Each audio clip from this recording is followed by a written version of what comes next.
afastar-se de Deus, nós vamos entender o seguinte, que para agradar a Deus, eu tenho que ser realmente convertido. Então, a maior parte dessas pessoas hoje, elas fazem o que fazem, elas se rebelam, elas se desviam com facilidade, elas rumam a confusão, elas rumam a intriga, rumam a discórdia, ficam ofendidos, não vêm na igreja, fica revoltado, porque faltou um detalhe muito importante.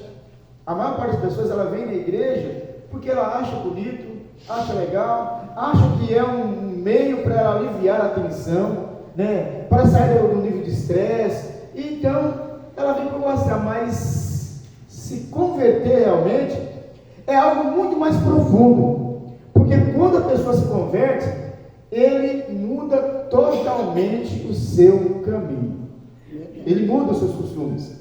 E não é porque o pastor está pedindo, não, ele muda porque ele sente a necessidade de mudar. Por exemplo, ele vem para a igreja e ele é uma pessoa que ele tem um vício de fumar. Então, quando ele aceita Jesus, ele automaticamente, ele aceitando, ele se converte, ele automaticamente, ele deixa de fumar sem o pastor mandar, porque ele se converteu, ele mudou. Houve uma mudança dentro dele. E ele, então, sente que aquilo não pertence mais para ele. Então, ele para, ele deixa de fazer aquilo. Então, agradar ou não a Deus é uma questão de ser ou não ser um crente realmente convertido a Deus.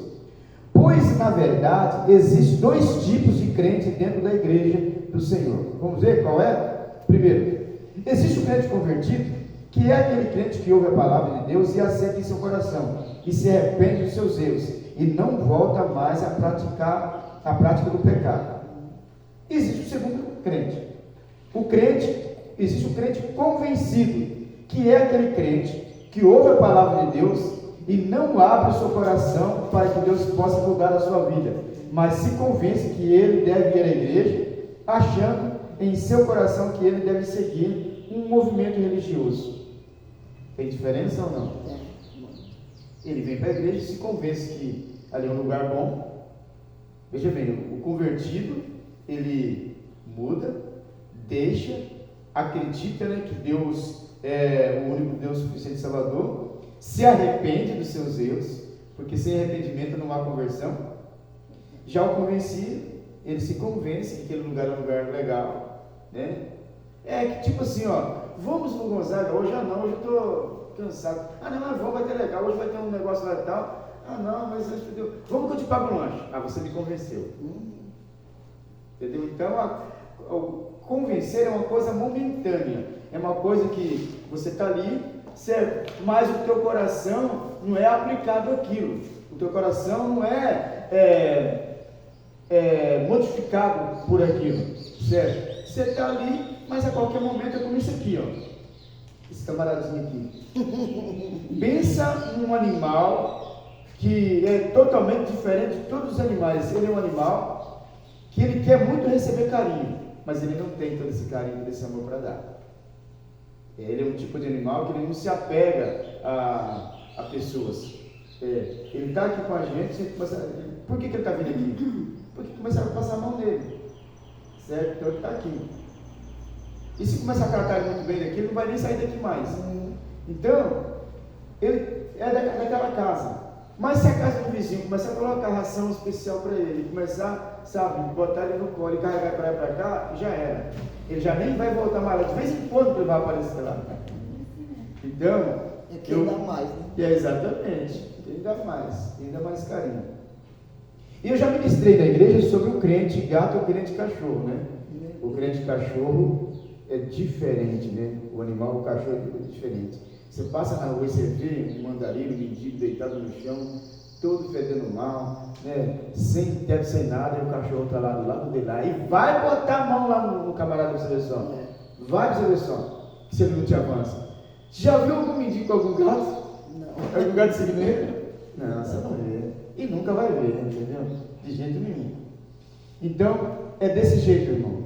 Crente verdadeiro, crente que é convertido, ele tem características diferentes. É a mesma coisa você colocar num pasto ovelhas e bode.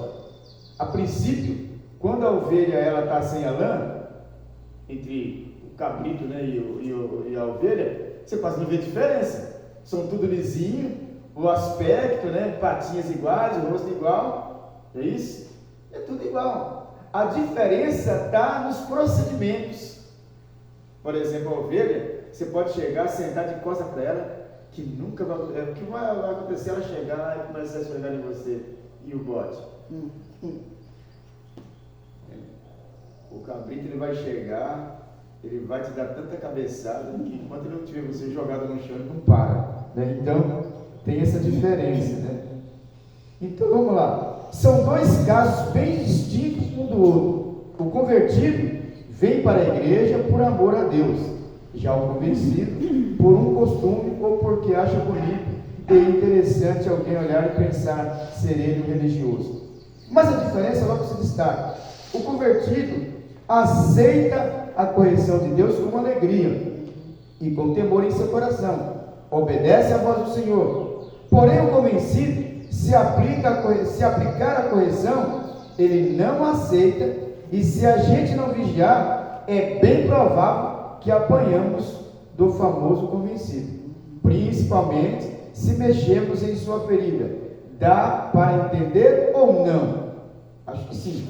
Mas qual tipo de crente você é? Você é o convencido ou você é o convertido? Qual tipo de crente você é? Você falou não? Ah, tá.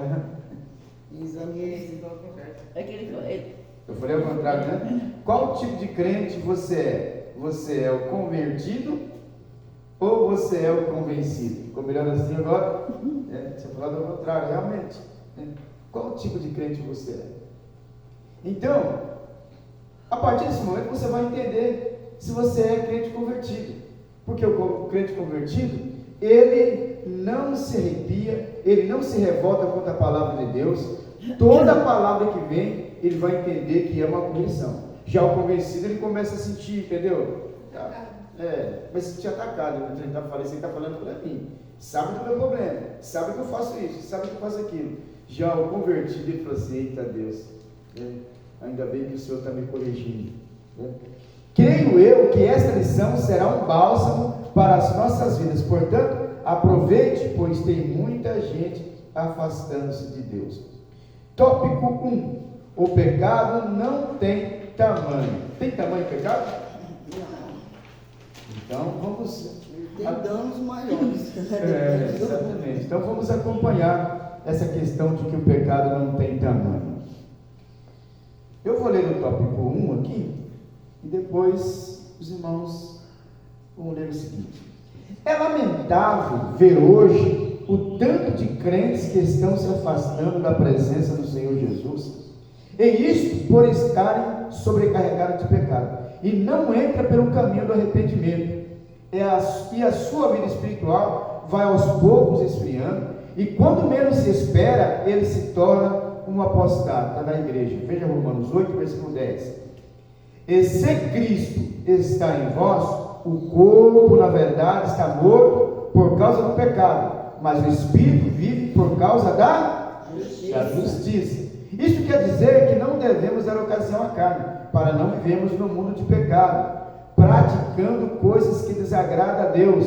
Para Deus não existe pecado grande e nem pecado pequeno. Pecado é pecado, para Deus não há diferença entre um e outro, pois ambos os pecados te abrem as portas para o inferno. Se por acaso te perguntarem que tamanho é o pecado que aborrece a Deus, com toda certeza deveria responder: o tamanho do pecado que aborrece a Deus é o tamanho do inferno que ceifa a sua vida, se permaneceres pecando.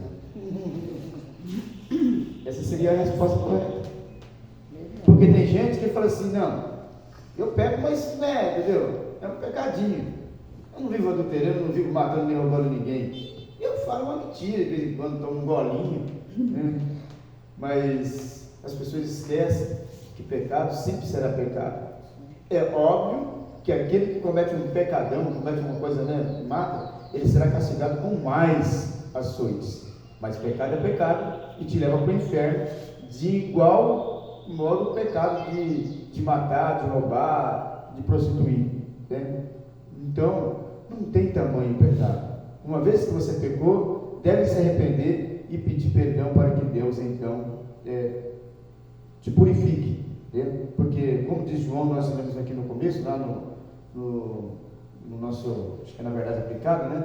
Não, no textual, não pequeis, mas se nós pecarmos, temos um advogado. Mas como que isso acontece? Mediante a nossa confissão e arrependimento. Sem arrependimento, não há, então, perdão de pecados. Consequentemente, sem arrependimento, não há conversão. E sem arrependimento, não há acordo de aceitação para Deus. Deus é o justo juiz, né, que está ali para julgar a nossa causa mediante o nosso arrependimento. A única coisa, presta atenção, guarda aí no teu livrinho do coração, a única coisa que te coloca em eminência com a graça de Cristo e que vai fazer você entrar lá, vai ser o arrependimento. Sem arrependimento, não tem negociação para com Deus, entendeu? Isso é um fato. O pecado que invade o elemento físico do nosso ser, isto é, pecado não tem tamanho. O pecado que invade o elemento físico do nosso ser, daí tem que morrer ou ser transformado, né? Aí tem aquelas referências lá para nós ler Coríntios 15, versos 50 e 54 e 1 Tessalonicenses 4, 13 e 17. Mas se Cristo em nós está, experimentemos então a vida do Espírito. Porque a vida do Espírito é gozo, paz, longanimidade, temperança, mansidão, perseverança, não é isso? Essas qualidades boas, né? Mas as qualificações da obra da carne, ela é muito desastrosa, porque ela nos causa enjoo contra a palavra de Deus, repugnação aos seus ensinamentos, né? Desejo de ficar totalmente em casa, de fazer coisas que Deus não se agrada. Daí então o Espírito de Deus se retira de nós. Durante toda a lição nós vamos falando sobre a batalha da carne contra o Espírito, não é isso? Mas agora aqui a gente vai falar esse tópico. Tópico 2, a carne contra o Espírito. Quem vence? Sem ler aí, sei que talvez vocês já deram uma lida na lição. Sem ler, quem vence? A carne ou o Espírito? Geralmente é a carne que vence. Geralmente é a carne. Mas se você for um crente convertido, espiritual, sempre vai vencer o Espírito, né? Senão as igrejas elas esvaziam. A Bíblia fala que o Espírito está pronto, né? Quando você vê, mas a carne é fraca. Você vê muitas igrejas e fala assim, mas aquela igreja é abençoada, não é isso? Olha para essa igrejinha aqui e a gente fala assim, nossa, mas essa igreja, meu Deus do céu, né? Só Jesus na causa. Aí você passa numa igreja lotada da Barra da Flórida, só que pensa, hein? Essa igreja é abençoada. Não se engane, meu irmão, pela quantidade, porque se for peneirar, você vai ver que tem muito menos do que aqui. Tem muita carne do Espírito. Então, vamos lá. Quem prontamente gostaria de ler com muita ênfase, muita alegria no seu coração, esse tópico 2, a carne contra o Espírito. Apóstolo Paulo, no livro de Romanos 7:24, diz: miserável homem que sou, quem me livrará do corpo desta morte? Paulo, sendo um apóstolo de Jesus, sofreu muito porque existia uma grande luta da carne, o que fazia muitas vezes sentir-se fraco e abatido como homem de Deus. Não poderia demonstrar à igreja e era preciso todo esforço para vencer. Observe Romanos 7, 15, 16, 17. Por que o que faço não aprovo? Pois o que eu quero, isso não faço. Mas o que eu aborreço, isso faço. E se faço o que não quero, consinto com a lei que é boa, de maneira que agora já não sou eu que faço isto, mas o pecado que habita em mim. As pessoas que tentam obedecer os mandamentos de Deus sem a graça salvífica de Cristo se frustram ao descobrir que são incapazes de realizar as boas intenções do coração, pois não são senhores de si mesmos. O mal e o pecado governam o seu ser e são escravos dessas coisas. Vejam Romanos 7, 19 e 20. Por que não faço o bem que quero, mas o mal que não quero? Esse faço. Ora, se eu faço o que não quero, já não o faço eu, mas o pecado que habita em mim. Desta maneira, devemos sempre estar pedindo a misericórdia do Senhor, para que nos purifique do pecado do nosso corpo e nos dê graça para direcionar as nossas vidas de maneira que alcançamos o seu perdão e, acima de tudo, ganhamos o céu. Nossa, que lição maravilhosa essa aqui. É para nós levar para nossas vidas. Então, essa é a batalha da carne contra o Espírito. O apóstolo Paulo, em Romanos 7, ele fez essa declaração: miserável homem que sou, quem me livrará do corpo dessa morte? Porque, embora sendo ele um apóstolo, revivendo o que ele já tinha feito e os momentos de fraqueza que ele sentia, que óbvio, Paulo não ia ficar falando assim: olha, eu estou me sentindo, não, mas como um homem de Deus, ele também sentia fraqueza e sentia desejos de fazer coisas erradas, e não só sentia, como fazia. Tanto é que ele fez essa declaração aqui no 7:19, não é isso? Porque não faço o bem que quero, mas o mal que não quero, esse faço. Ora, se eu faço o que não quero, eu faço o que eu não quero, já não faço eu, mas o pecado que habita em mim. É aquela questão, irmãos, certo? Uma pessoa que faz o mal, faz alguma coisa que desagrada, que deixa você nervoso, qual que é a primeira coisa que vem na nossa boca? Ah, seu infeliz, filho do cabrunco, se catar e fala aquele palavrão. Eu não queria falar isso, mas o pecado que está em mim fez eu falar, e eu dei vazão. Aí então nós devemos relembrar, não é isso? O Romanos 7, 15, 16 e 17, que ele disse antes dessa palavra, que ele disse: porque não faço o bem que quero. Antes ele disse assim: porque eu faço o que não aprovo, pois o que eu quero, isso faço. Isso não faço, mas o que aborreço, isso faço.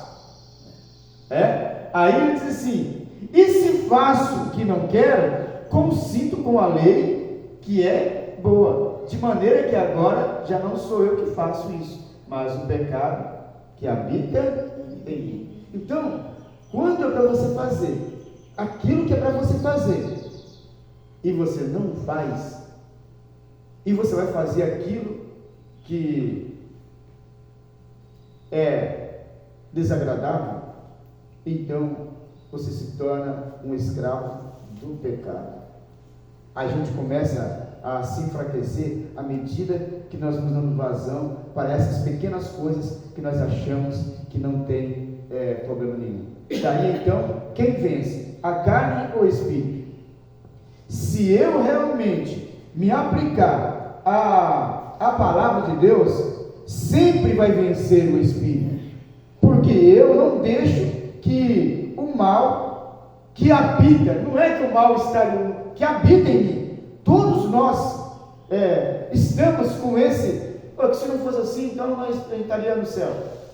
Que mal é esse que habita em mim? A minha carne. Esse mal que eu estou falando, né, que ele fala que está em mim, que me aborreço, né, esse mal eu aborreço. Esse mal é essa carne que está em mim, e não tem como eu me livrar dela. Se eu me livrar dela, o que acontece? Eu vou morar no céu, não é isso? Então, é um mal que está em mim, mas para mim vencer ela, que é uma coisa que ela quer, mas eu não posso fazer, e se eu fazer, então já não sou eu, mas o pecado que está em mim. É fácil compreender isso, entendeu? Então, Vença sempre o espírito e nunca a carne, porque a carne ela está em mim e está atrelada a mim e não tem como se desvincular. Mas eu tenho que mostrar que eu sou mais forte do que isso. Paulo, num determinado momento, ele chegou a citar isso, né? Quando eu penso que eu estou fraco, eu estou. E quando eu penso que eu estou forte, eu estou. Então, é uma luta constante, mas que vença sempre o Espírito. Então, ele diz assim: olha, as pessoas que tentam obedecer os mandamentos de Deus sem a graça salvífica de Cristo se frustram ao descobrir que são incapazes de realizar as boas intenções do coração, pois não são senhores de si mesmos. O mal e o pecado governam o seu ser e são escravos dessas coisas. Então, por que tem muitas pessoas frustradas, entendeu? Falam assim: eu não vou na igreja porque de verdade assim eu não consigo. Eu estava lá, mas ontem passou uma pessoa que estava falando: quem que é esse camarada aí? Eu falei: isso aí foi uma pessoa que me apresentaram como pastor, né? O rapaz falou assim: pastor Jacob, o senhor está bem na igreja, esse moço aqui é uma bênção, pastor abençoado, isso, aquilo, grande homem de Deus, tem revelação, entendeu? Profecia. Eu, pai do Senhor, prazer, então, pastor, benção, assim, rapaz, então, vai na inauguração, né, da nossa igreja lá e tal.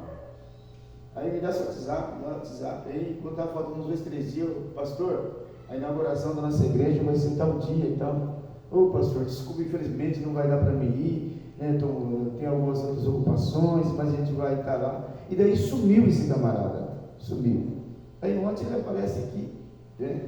Ele nem lembrava que aqui que estava, era a igreja que eu tinha falado e tal. Aí quando eu vi ele, falei: rapaz, né? Ele estava vendo nosso negócio aí. Aí falei: rapaz, o senhor sumiu, né? Pronto, senhor, pastor, deu uma sumida aí e tal. Falei: então o senhor ficou de vir aqui? Então, pastor, não vim porque eu estava em processo de fornicação. Em processo de fornicação, né? Eu estava em processo. Na cabeça dele tem, né? Porque eu fiquei assim, eu estou em processo de fornicação, mas agora estou bem, né? Estou aí, quero me levantar aqui nessa igreja, né? Eu vou ficar aqui. Então tá bom, amanhã é culto, não? Então amanhã eu não vou ouvir, não. Eu estou ouvindo aqui uma semana, eu acho que está no processo, ele vai continuar um pouco mais. Então, a pessoa, ele tenta se sair, mas ele não consegue, e ele fica frustrado. Aí os títulos, né? Porque as pessoas, quando olham para você, ele não sabe quem que você é de verdade. Fala assim: mas que bênção que é aquela pessoa, que bênção que é aquele irmão. Mas ele não sabe que aquela pessoa, ele mal consegue se livrar do pecado que está constantemente rodeando ele. Então tem muitas pessoas que ficam frustradas quando ele descobre que durante 10 anos que ele teve na igreja, ele nunca conseguiu se livrar do pecado. Ele nunca conseguiu sair daquela situação, né? Então, sente frustrados ao descobrir que são incapazes de realizar as boas intenções do coração. Porque a intenção do coração, muitas vezes não, eu vou fazer o que a Bíblia ensina, né? Eu vou estar lá, eu vou vencer essa batalha. É isso, chorando, estou triste hoje, mas eu vou na igreja porque do Senhor vem a minha alegria. Eu estou cansado, não, mas eu vou porque o Senhor é o meu descanso. Não, eu estou doente, mas eu vou lá porque Deus é a minha cura. As pessoas não conseguem vencer essas barreiras, eles se prendem e acabam ficando nessa. Aí lá em casa, entendeu? O que ele vai fazer em casa? Vai comer demais, vai ver TV demais, vai ver vídeo demais, vai ver celular demais, e aí ele vai chegar um determinado momento que ele vai falar assim: poxa vida, eu era para ter ido, mas eu não fui. Aí ele começa a falar assim: mas por que eu não fui? Porque eu sou fraco, porque eu sou miserável, porque faltou amor. Aí começa a passar um filme na cabeça dele. Vai chegar um certo momento que lá um dia ele vai falar assim: não vou conseguir, eu não vou continuar.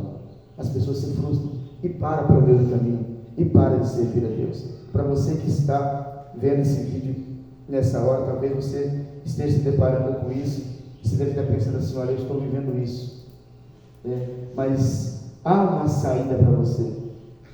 Quando você realmente aplicar no teu coração a palavra de Deus, você vai ver que você é mais forte do que você pensa, que os desejos da carne são meramente desejos da carne, mas que eu tenho um espírito que pode ser alimentado de coisas boas. E se eu alimentar o meu espírito de coisas boas, com certeza a carne ela vai ficar fraca. Eu já falei para os irmãos que quando eu me aplico a jejuar, que é assim, eu fico 3, 4 dias jejuando sem colocar nada, absolutamente nada na boca, nem água.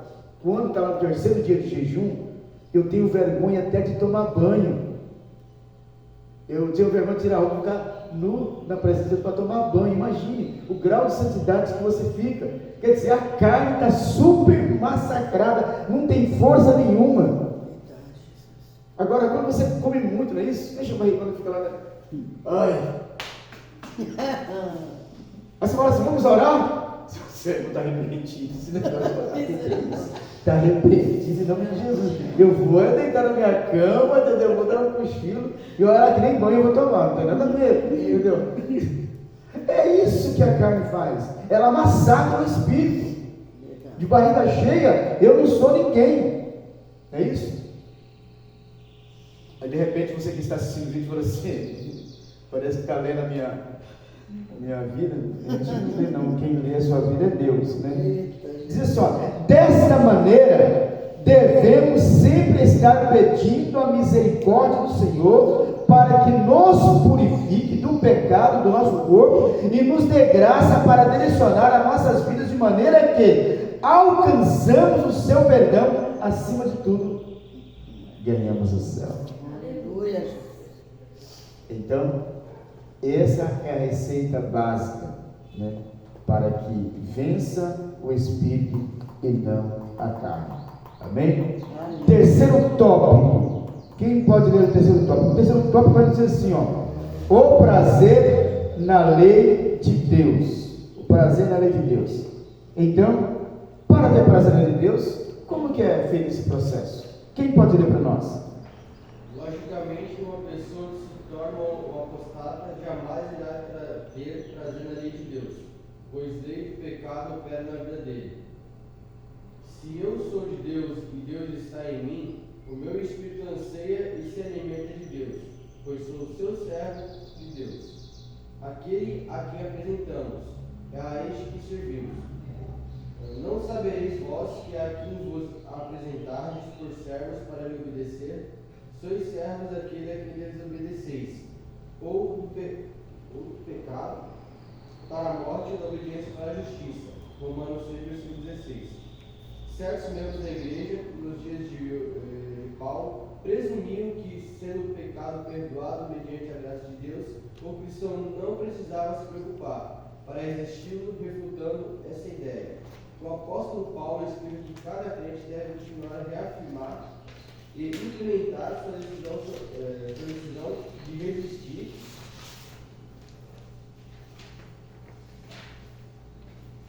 ao pecado, seguir a Cristo e seguir a Cristo. Uma vez que você aceita Cristo, cada crente deve escolher a quem continuamente servirão. Poderão voltar ao pecado, cessando opor-se ao seu domínio na sua vida pessoal e tornando-se de novo seus escravos. Sabendo que a morte espiritual e eterna será o resultado disso, ou poderão dominar o pecado e continuarem a apresentar-se como servos de Deus e da justiça, e tendo como resultado a santificação e a vida eterna. O apóstolo Paulo tinha grande zelo pela obra de Deus, e sempre procurava com todo cuidado ensinar e alertar a igreja a não desobedecer os mandamentos do Senhor Jesus. Observe Romanos 6, versículos 6, 20 e 22, porque quando ereis servos do pecado, estáveis livres da justiça, e que fruto tinhais, então das coisas que agora envergonhais. Mas agora libertados do pecado e feitos servos de Deus, tendes o vosso fruto para a santificação, e por fim a vida eterna. É este prazer nas coisas de Deus que nos enche de alegria. Amém. Glória a Deus. Que coisa maravilhosa, né? Então tá aí. O prazer na lei de Deus. Já se viu aquela pessoa que, olha só, domingo de manhã.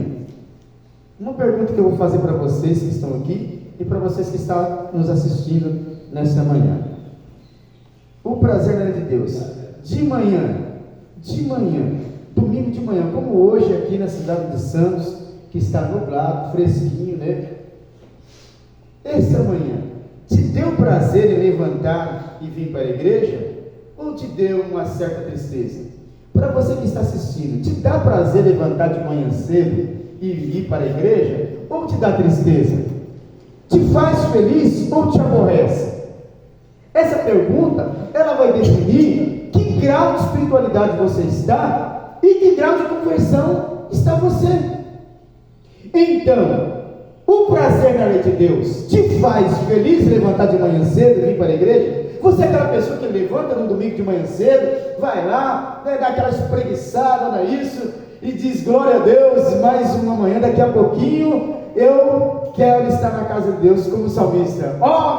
Alegrei-me quando me disseram, vamos para a casa do Senhor. Aleluia, Jesus. Prazer e satisfação que gera na minha alma o gozo de estar na casa de Deus. Essa alegria que me faz eu caminhar com prazer. Prazer na lei de Deus. Porque quando fala assim para mim, olha, vai ter um churrasco, mas é aquele churrasco de picanha. Que alegria que eu sinto, sim ou não? Não, poxa vida, picanha, né? 70 e poucos reais o quilo, não, eu vou comer de graça. Prazer que dá. Mas se é a obra de Deus, então faça uma avaliação agora nesse momento, não só nós que estamos aqui, mas você que está assistindo. Que prazer está te dando estar fazendo a obra de Deus? Ela te aborrece? Ela te alegra? Não é isso? Ou tanto faz, tanto fez? Porque se tanto faz, tanto fez, tu é o pior de todos, né? Porque tu és morto, não é isso? Tem que falar para mim, tanto faz, tanto fez. Se eu for, eu vou, se eu não vou, eu não vou. É isso? Se eu vou, eu não fico, se eu fico, eu não vou. Então, essa é a questão. Então, esse tópico, né, o prazer na lei de Deus, diz, logicamente, que uma pessoa que se torna uma apostada, jamais irá ter prazer na lei de Deus, ele nunca vai ter, pois a lei do pecado opera na vida dele, como está registrado lá em Romanos 7, 8 e 9, né? Se eu sou de Deus e Deus está em mim, o meu espírito anseia e se alimenta de Deus, pois eu sou servo de Deus, não tem como outra coisa me alimentar. A pessoa vai te chamar com você justamente na hora do culto, não, ó, vai ter uma festinha, entendeu? Mas é hoje de culto, né? Que hora que é? Essa aqui hora não, eu tenho que ir na igreja. Mas se você fala, não, eu vou sim, entendeu? Mesmo sabendo que você tem culto, amém, irmão, tem alguma coisa errada com você. Eu vou rejeitar porque é hora de culto, tem coisas mais importantes. Eu não posso aceitar, você vai me desculpar, não posso aceitar, porque eu sou de Deus, porque Deus está em mim. E o meu espírito anseia e se alimenta de Deus, pois eu sou servo de Deus, e aquele a quem apresentamos a esse, é aquele que nós servimos, aquele a quem nós nos apresentamos, presta atenção nessa palavra, aquele a quem nós apresentamos, é aquele que nós servimos, aquele a quem nós apresentamos, é aquele que nós servimos. Eu estou me apresentando para quem? Culto todo dia eu vou, né? Faz aniversário uma vez por ano, entendeu? O culto, quem te garante que aquele dia não é o seu último dia? E tu está desprezando? Já pensou? Viu aquelas diversas horas de trabalho? Né? O primeiro recebeu o mesmo que chegou na última. Mas se você é a última, você rejeita, não eu não vou fazer. Então, você pode estar jogando a tua última oportunidade fora, não é isso? Então, eu me alimento de Deus, pois sou servo de Deus, aquele a quem nós apresentamos, a esse que servimos. Observe Romanos 6,16, é isso? Não sabeis vós que a quem vos apresentais por servos para obedecer, sois servos daquele a quem obedeceis? Ou do pecado, ou do pecado para a morte, ou da obediência para a justiça. Mas a maior parte das pessoas hoje, sinceramente, eles obedecem àquele que oferece coisas que saciam a sua carne. Então, se eu obedeço, é porque eu sou servo dele. É a palavra de Deus que está me dizendo isso. Então, nós temos que estar sempre atentos a isso, para que nós possamos obedecer realmente a Cristo, né? Então, certos membros da igreja nos dias de Paulo presumiam que, sendo o pecado perdoado mediante a graça de Deus, o cristão não precisava se preocupar. Para resisti-los e refutando essa ideia, o apóstolo Paulo explica que cada crente deve continuamente reafirmar e implementar a sua decisão de resistir ao pecado e seguir a Cristo. Uma vez que você aceita Cristo, cada crente deve escolher a quem continuamente servirão. Aí volto a lembrar, lá no começo da lição nós falamos da conversão. Se eu sou convertido, irmãos, eu só vou porque o pastor fala e pega no pé. Não. Se eu sou convertido, eu vou porque a Bíblia me ensina assim. Eu vou porque eu amo a Deus. Eu vou porque lá a gente come à vontade. Não. Eu vou porque eu amo estar naquele lugar. Eu já tenho visto o irmão testificar aqui, eu amo estar nessa igreja, entendeu? Eu pedi que Deus me orientasse, eu amo estar aqui nessa igreja, né? A gente já viu vários testemunhos maravilhosos dessa igreja. Então, amar e ter o desejo de fazer a vontade de Deus é porque você realmente está sendo direcionado por Deus, você está alimentando o teu espírito e você é convertido realmente, né? Poderão, então, uma vez que você aceita Cristo, cada crente deve escolher a quem continuamente servirão. Poderão voltar ao pecado, cessando opor-se ao seu domínio e à sua vida pessoal e tornando-se de novo os seus escravos, sabendo que a morte, sabendo que o resultado disso é a morte, né, espiritual e eterna, será o resultado disso, né, a morte será o resultado disso. Ou poderão dominar o pecado e continuar a apresentar-se como servo de Deus e da justiça, e tendo como resultado a santificação e a vida eterna. O apóstolo Paulo tinha grande zelo pela obra de Deus e sempre procurava com todo cuidado, ensinar a igreja e não desobedecer os mandamentos do Senhor Jesus. Observe Romanos, porque quando eres servos do pecado, estavas livres da justiça. E que fruto tinhas então das coisas que agora envergonhais? O que ele está dizendo? Que fruto você tinha então? Porque agora você sente vergonha que você era. Que fruto você tinha? Era saudável? Não, senão você não sentia vergonha hoje. Mas agora, libertos do pecado e feitos servos de Deus, tendes o vosso fruto para a santificação e por fim a vida eterna. É esse o prazer que as coisas de Deus nos enchem de alegria. Não é isso? Então, irmãos, antigamente a gente fazia coisas. Esses dias eu vi a irmã Val contando testemunho aqui, ela dizendo assim: olha, de primeiro eu tinha vergonha, mas agora eu tenho prazer. Quando ela descobriu que ela não devia ter vergonha das coisas que ela viveu no passado, ela assim: eu tenho vergonha de falar que eu sou crente porque... E ela descobriu que esse é o melhor momento, que ela tem que realmente se apresentar e mostrar que houve uma transformação, houve uma mudança, houve uma conversão. As pessoas precisam entender: não, mas ele era todo torto, lá no sábado e tal. Era realmente.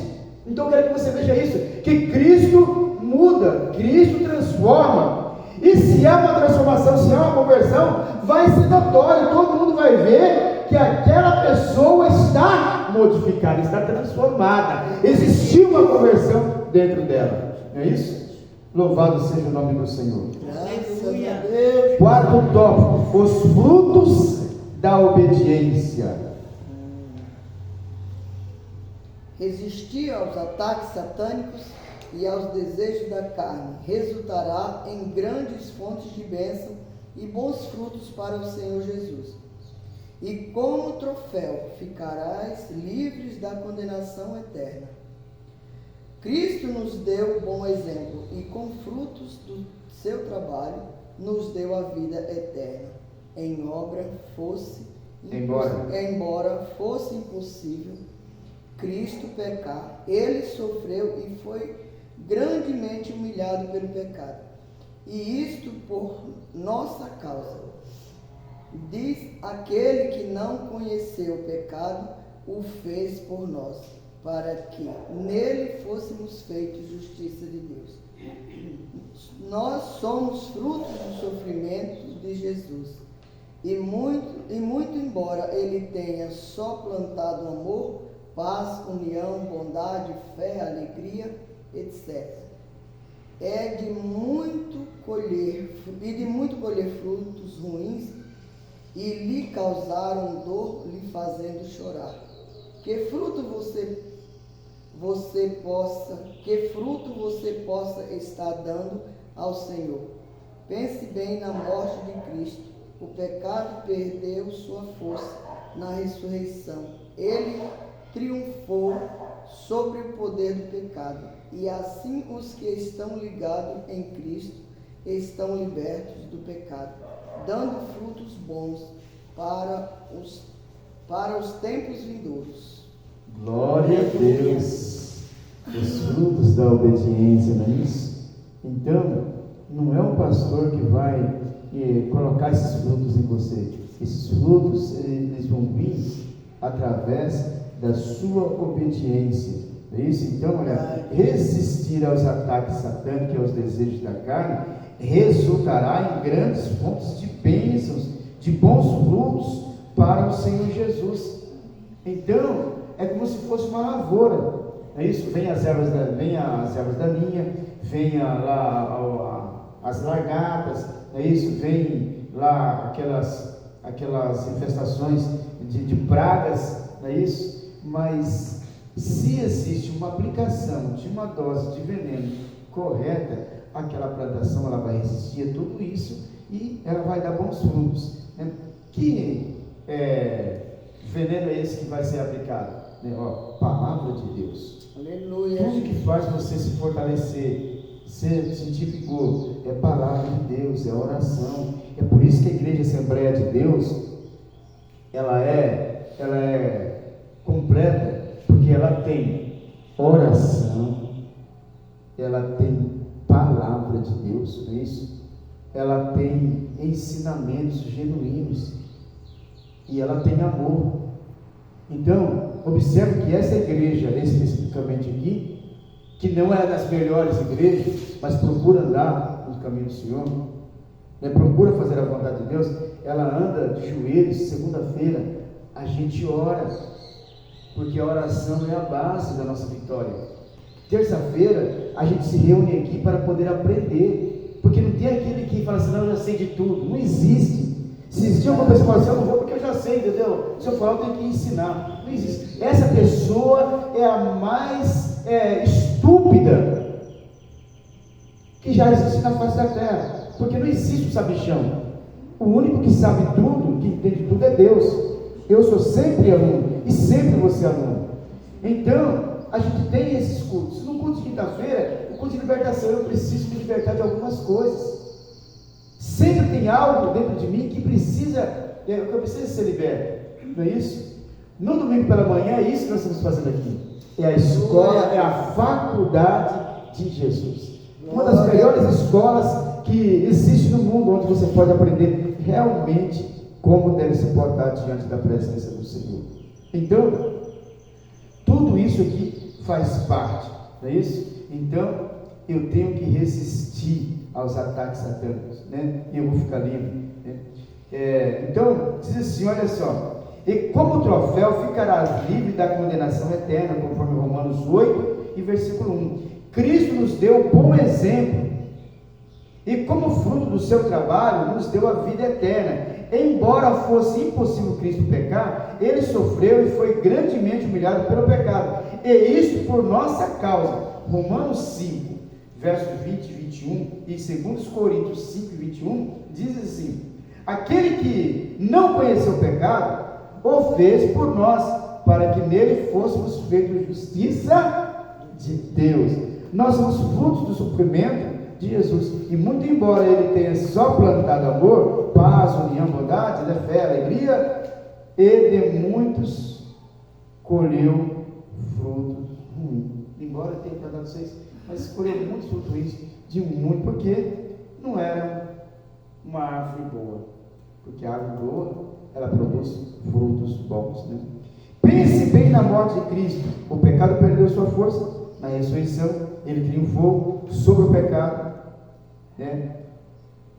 Sobre o poder do pecado. E assim, os que estão ligados em Cristo estão libertos do pecado, dando frutos bons para os tempos vindouros. Aleluia. Conclusão: o homem, quando era do mundo, vivia na lei do pecado e fazia o que ordenava o diabo, e a sua alma estava predestinada à morte eterna. Mas vindo para Cristo, muda-se o seu itinerário, como também os seus pensamentos, e a sua vida, se estava caminhando para o inferno, agora caminha para o céu, e se pensava mal, agora os seus pensamentos são santos, e sua vida era tristeza, agora é alegria. Se chorava, agora sorri. Se era perturbado, agora tem paz. Que bons frutos nos dá o Senhor Jesus, irmãos. O amemos com todo o nosso coração e esforcemos para permanecer firmes até o fim. E não nos apostatemos da fé, aguardando a grande vinda do Senhor Jesus. Amém? Então, irmãos, se você vê aquela pessoa que ele está atribulando, está dando trabalho, é porque ele ainda não foi liberto, né? Eu vou esperar que você ligue na pista verde, fique atento para nos desligamento, para nós fazermos aqui a nosso encerramento com um questionário, não é isso? Louvado seja o nome